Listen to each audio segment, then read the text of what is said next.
तो आप लोग तो जानते हैं बारिश के दिनों में जब मेढकों का समूह चलता है तो जैसे ही थोड़ी सी बारिश हुई मेढक टरटराने लगते हैं, इधर उधर मेढक बोलने लगते हैं। इस दौरान हुआ क्या, एक छोटी सी मैं स्टोरी सुनाना चाहता हूँ जो कि आपके लाइफ में बहुत ही बड़ा चेंजिंग बदलाव लाने में हो सकता है कि कामयाब हो जाए ये वीडियोस आपके लिए। तो हुआ क्या कि कुछ मेढकों का एक बारिश के समय में कुछ जत्था जा रहा था, समूह जा रहा था।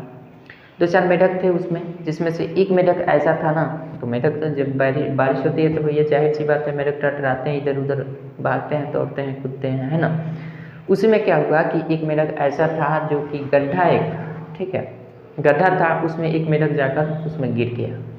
मेढक जैसे ही गिरा उछलना शुरू कर दिया, क्योंकि थोड़ा सा कंजस्टेड एरिया था, जिस गड्ढे में गिरा था वो बहुत ही थोड़ा सा कंजस्टेड एरिया था और उसमें अपने आप को अनुकूलित नहीं समझ पा रहा था, जिसकी वजह से वो क्या कर रहा था कि अपने आप को जंप कर रहा था, उस गड्ढे से जंप कर रहा था ताकि वो ऊपर किसी भी तरह से आ जाए, किसी भी तरह से ऊपर आने की कोशिश कर रहा था। उसके साथी जितने भी मेढक थे, जो उसके साथी थे, जो ऊपर थे, वो गड्ढे में नहीं गिरे थे। एक मेढक उसमें से ऐसा था ना जो कि गड्ढे में जाकर गिर गया।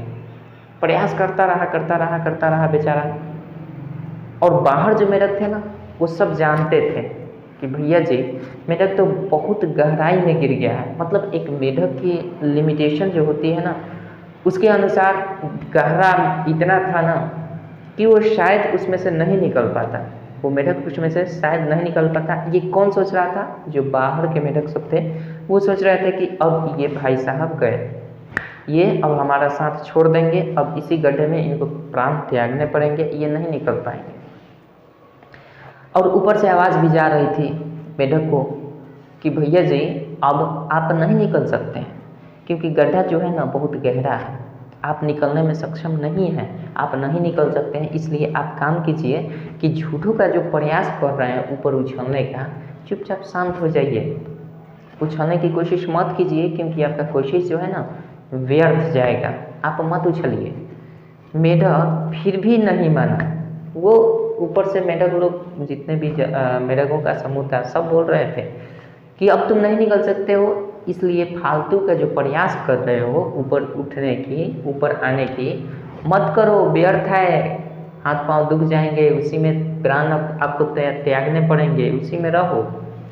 ठीक है, मेढक फिर भी प्रयास करता रहा, बाहर के सभी मेढक देखते रहे, अरे हमारे कहने की तो कोई एक भी नहीं सुन रहा है भैया, इतना समझा रहे हैं इसको कि तुम नहीं निकल सकते, फिर भी अपना जंप लगाए हुए हैं।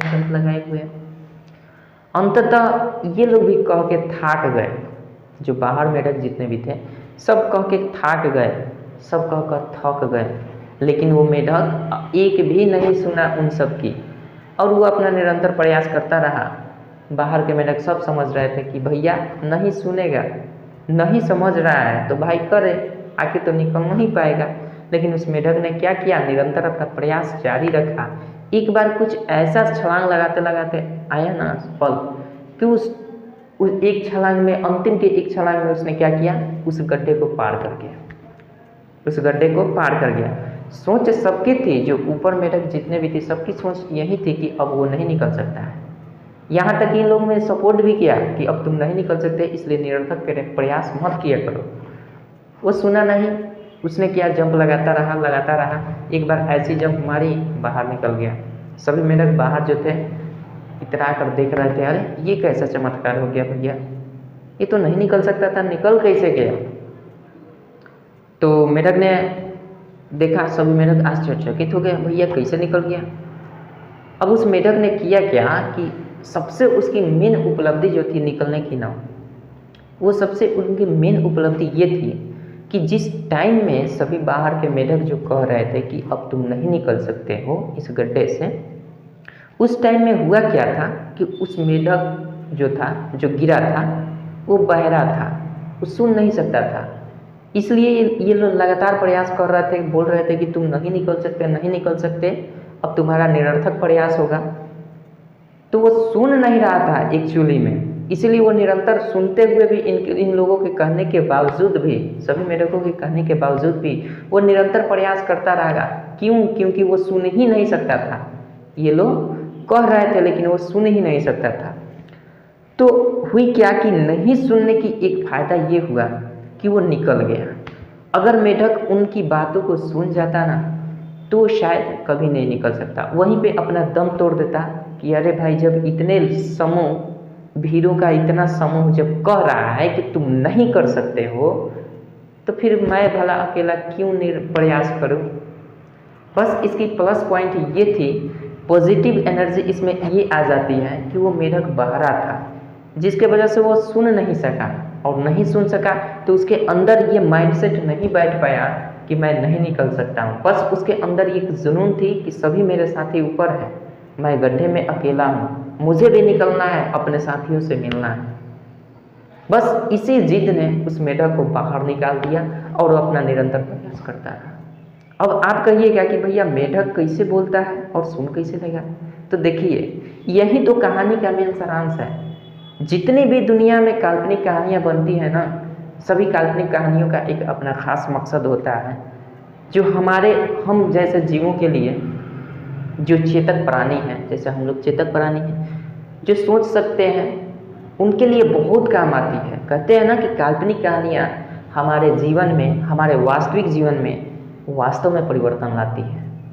इसलिए किसी भी कहानी का उस छोर को पकड़िए, उस सार को पकड़िए जिससे हमारे जीवन में परिवर्तन हो, जिससे हमारे जीवन में कुछ सुधार हो, जिससे हम कुछ सीख सकें। अब यहाँ से इस कहानी का देखिए, पॉजिटिव थिंक भी हो सकता है, आपका निगेटिव थिंक भी हो सकता है। निगेटिव थिंक की ओर अगर जाएं तो कोई भी बंदा कह सकता है कि एक बात बताइए, मेढक बोलता ही नहीं है तो सुनेगा कैसे। वहीं पे इस कहानी का मजाक उड़ जाएगा। ठीक है, पॉजिटिव वे में लीजिएगा तो आप क्या कहिएगा, पॉजिटिव वे में यही लीजिएगा कि इस कहानी चाहे जैसा भी हो, बस हमें ये सीखने को मिलता है कि अगर हम बहरे हो जाए ना, इस दुनिया को ना सुने ना, और अपने काम पर ध्यान रखें, अपने काम पर फोकस रखें, हम जो कर रहे हैं हमें पता है कि वो काम अच्छा है, तो उस काम में अपना 100% देना चाहिए। चाहे दुनिया के कोई भी कुछ भी कहे, हमें उसे मतलब नहीं होना चाहिए। समझ रहे हैं ना। तो इसलिए पॉजिटिव थिंक और निगेटिव थिंक, हर सिक्के की दो पहलू होती है, एक पॉजिटिव एक निगेटिव। अब डिपेंड करता है कि हम पॉजिटिव वे में इस कहानी को ले रहे हैं या फिर मेढक बोलता है कि नहीं बोलता है, वो कैसे बोलता है, इसके पीछे पड़ जाए हम। इसलिए काल्पनिक कहानियों से सीखना चाहिए और अपने जीवन में ज़रूर परिवर्तन लाना चाहिए। इसलिए हम आज से कहेंगे कि आप दुनिया की छोड़ दीजिए, आप क्या कर रहे हैं। अगर आपके अंदर ये सोच है कि मैं जो कर रहा हूँ समाज के लिए अच्छा होगा, मेरे घर परिवार के लिए अच्छा होगा, और उस काम को करने में कोई बाधा डालता है, कोई आपको भटकाता है, भ्रमित करता है, तो उस स्थिति में आप अपने को मौन रखिए। उस स्थिति में आप अपने को क्या बहरे बना लीजिए, सुनते हुए भी उसका प्रत्युत्तर मत दीजिए, आप अपने काम पर फोकस कीजिए। जिस तरह मेढक उन सब की बातों को नहीं सुन रहा था, क्योंकि इसकी टेंडेंसी ही थी, उसकी प्रवृत्ति ही थी कि वो सुन नहीं सकता था। लेकिन हमें उस चीज़ को नहीं करना है कि हम, वैसे प्रकृति ने हमें सुनने के दिया है, हम सुन सकते हैं, मगर हमें सुनते हुए भी उस चीज़ को इग्नोर करना है। यही होता है कि हम बहरे बन जाएं। वास्तव में बहरे नहीं बने, कोई नहीं चाहता वास्तव में मैं बहरा हो जाऊं, ठीक है, बट उस चीज़ को हमें अपने जीवन में इम्प्लीमेंट करना है, लागू करके देखना है कि क्या उससे हमारे जीवन में कोई परिवर्तन होता है या नहीं। तो इसलिए काल्पनिक कहानियों से सीखिए, ये नहीं कि काल्पनिक कहानियों का निगेटिव वे पकड़ लीजिए और कहानी का वहीं पे मजाक बना दीजिए। अगर इसके निगेटिव वे में जाया जाए तो कहानी की शुरुआत ही निगेटिव हो जाएगी। कहानी के जितने भी मैं मेढक बोल रहा था, कुछ भी कह रहा था, ये कह रहा था, ये सबके सब निगेटिव वे हैं। हमें निगेटिव पर नहीं जाना है, अंततः सार क्या है उस स्टोरी का ये पकड़ना है, और उसको हम अपने जीवन में कैसे इम्प्लीमेंट करके उससे बेहतर जीवन को बना सकते हैं, ये चीज़ हमें करना है। न कि हमें मेढक की आवाज़ पर जाना है कि मेढक कैसे बोल रहा था भैया जी, मेढक कैसे बोल सकता है, ये चीज़ नहीं। मेढक किस प्रकार से प्रयास करके बाहर आया, किस प्रकार से सभी की बातों को इग्नोर करते हुए अपना प्रयास निरंतर जारी रखा, बस उसी तरह से हमें भी अपना प्रयास किसी भी काम के प्रति 100% देकर जारी रखना ही होगा। तब जाकर हम जीवन में अपने आगे बढ़ सकते हैं, किसी भी मुकाम को हासिल कर सकते हैं, अगर आपकी चाहत है तो। आशा करता हूँ कि ये स्टोरी आपके जीवन में परिवर्तन तो ज़रूर लाएगी। चलिए मिलते हैं किसी नेक्स्ट क्लास में, तब तक के लिए सबको नमस्कार।